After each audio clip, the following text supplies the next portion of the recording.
How's it going, guys, and welcome back. In this video, we're going to be checking out how we can recruit Ashton in Star Ocean, the Second Story remake. The ideal time to recruit Ashton would be just before leaving the first continent, so make sure you do this before you get on the ship at Harley, as this becomes missable shortly afterwards. It's also worth noting, if you do decide to recruit Ashton, you will not be able to recruit Opera or Ernest on this playthrough, so choose wisely. Now, with that said, let's jump into how to actually recruit Ashton. The first thing we need to do is head off to Harley, and right near the entrance there'll be two NPCs talking to each other. They will mention about a demon dragon that is terrorizing the Salva mines. Once you have finished listening to their conversation, you want to head back to Salva, which is the second town we go to. From Salva, you can now directly enter the Salva mines without having to go through the mansion where we fought Alan near the start of the game. So that is exactly what we're going to do, head off into the Salva mines.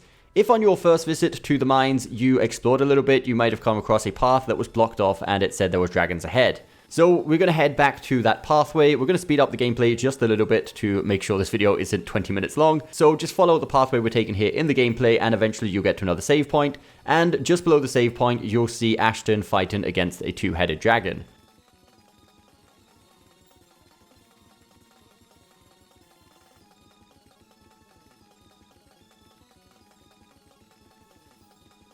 You don't actually need to get involved in the fight, just listen out the cutscene, and then eventually you will be asked by Ashton if you take responsibility for what happened. So if you want Ashton to join your party and to continue his side quest, you need to accept the responsibility. So you could stop here if your only objective is just to recruit Ashton. That's it, you have him in your party now, you're good. But he does actually have a pretty cool side quest that you can continue doing, which is what we're going to be explaining now. The first thing you're going to do as soon as you exit the mines is head into the weapon shop in Salva, and the owner behind the counter will actually give you a prize for defeating the dragon. This is going to be a pretty decent weapon for Ashton, so you can equip that if you like. The next thing we're going to do is head back to Mars.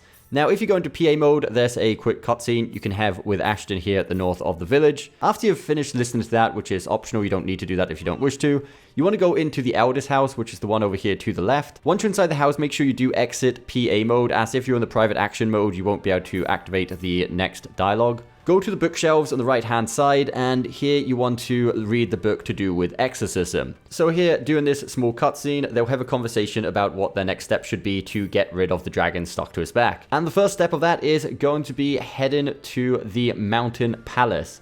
Now, the Mountain Palace is over here to the northwestern part of the continent. Once you get inside, there'll be a guard blocking the way, saying you can't get through without permission from the King of Cross. So go back to Cross City Castle and speak with the receptionist on the left-hand side. This will get you an appointment with the king.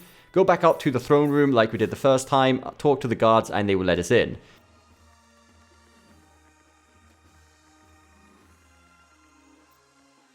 Here, the king will give us permission to enter the Mountain Palace.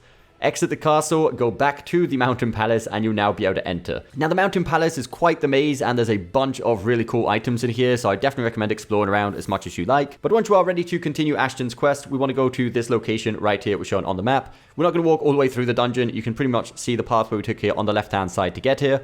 And once we're there, we'll have to fight a mini-boss, and after we defeat that boss, we will get the Silver Goblet.